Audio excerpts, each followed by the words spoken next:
আসসালামু আলাইকুম। Cooking house থেকে আমি নার্গিস আক্তার বলছি। আজকে আপনাদের জন্য পুঁই শাক দিয়ে মাছের একটা ঝোল করব। সহজ রান্না, এটা নতুন ভাই বোনেরা রান্না করতে পারে না, তাই আমার এই রেসিপি নিয়ে আসা। প্রথমে আমি তেল দিয়ে দিয়েছি। তেলটা একটু গরম হয়ে আসলে পেঁয়াজ দিয়ে দিব। পেঁয়াজটা কিছুক্ষণ আমি ভাজতে থাকবো।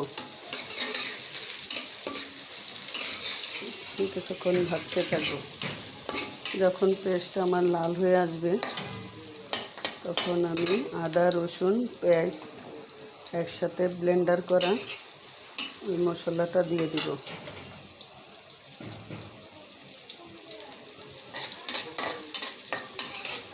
যতক্ষণ আমার পেঁয়াজটা লাল না হচ্ছে ততক্ষণ আমি ভাজতে থাকবো।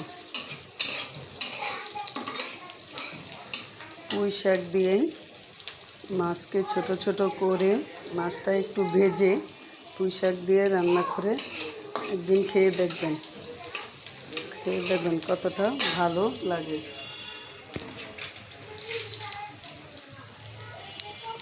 এখন আমি আদা, রসুন, পেঁয়াজ মশলাটা দিয়ে দিলাম।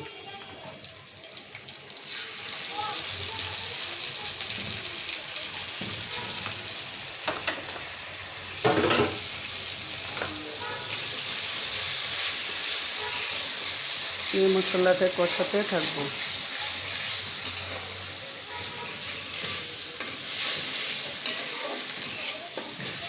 আপনারা দেখতে থাকুন।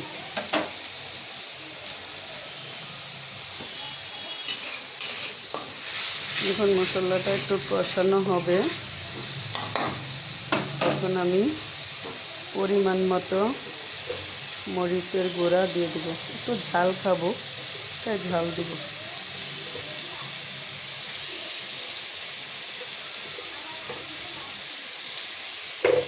মরিচের গুঁড়া, হলুদের গুঁড়া,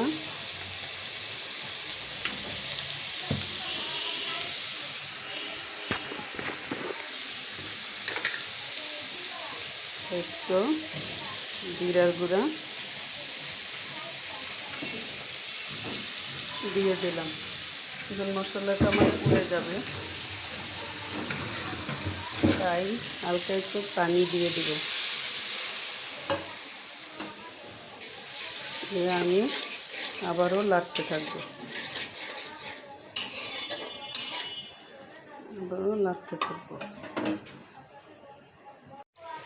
মশলাটা আমার কষানো শেষ। তেল যখন উপরে উঠে আসবে তখন আমি ডাঁটাগুলো দিয়ে দিব। ডাঁটাগুলো একটু হাফ সিদ্ধ করে নিব, কারণ ডাঁটা যদি আগে সিদ্ধ না করি শাক দিয়ে দিই তাহলে শাকের কালার, সবুজ কালারটা নষ্ট হয়ে যায়। এই জন্য শাকটা কম ভাপাবেন, তাই আগে ডাঁটাগুলো দিয়ে দিচ্ছি। ডাঁটাগুলো যখন হাফ সিদ্ধ হয়ে আসবে তখন আমি শাকগুলো দিয়ে দিব।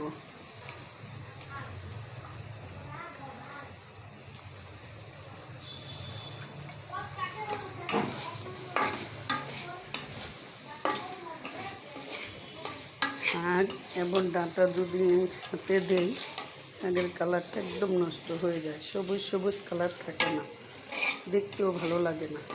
তাই আমি আগে ডাঁটাগুলোকে একটু ভালো করে সিদ্ধ করে নিচ্ছি। এখন আমি শাকগুলো দিয়ে দিব। আমার ডাঁটাটা সিদ্ধ হয়ে গেছে। এখন আমি শাকগুলো দিয়ে দিব।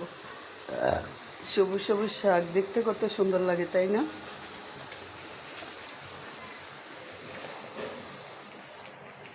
এগুলো শাক আমি এখন দিয়ে দিব। দিয়ে এই যে আমি একটু যখন সিদ্ধ হয়ে আসবে তখন উল্টে দেব। শাকগুলো হতে থাক। এখন আমি ভাজা মাছগুলো দিয়ে দিব। আমার শাকটা হয়ে গেছে। আমি কিছু আলু দিয়েছি। আলুটা সিদ্ধ হয়ে গেছে সব। এখন আমি ছোট ছোট করে মাছগুলো ভেজে নিয়েছি। এখন আমি মাছগুলো দিয়ে দেব, কারণ এভাবে ভেজে দিলে শাকের সাথে মানে শাকের সাথে দিলে মাছটা কাটা কাটা হয় না, শাকটা কাটা কাটা হয় না। আর ওইভাবে যদি মাছ না ভেজে শাক দিয়ে রান্না করা হয় তাহলে শাকটা যেমন কেমন কাটা কাটা হয়ে যায়, খেতেও ভালো লাগে না। তাই তো আমি মাছটা একটু হালকা ভাজি করে নিয়েছি।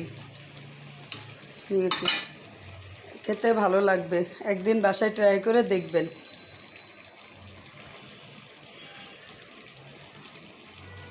বাসায় ট্রাই করে দেখবেন।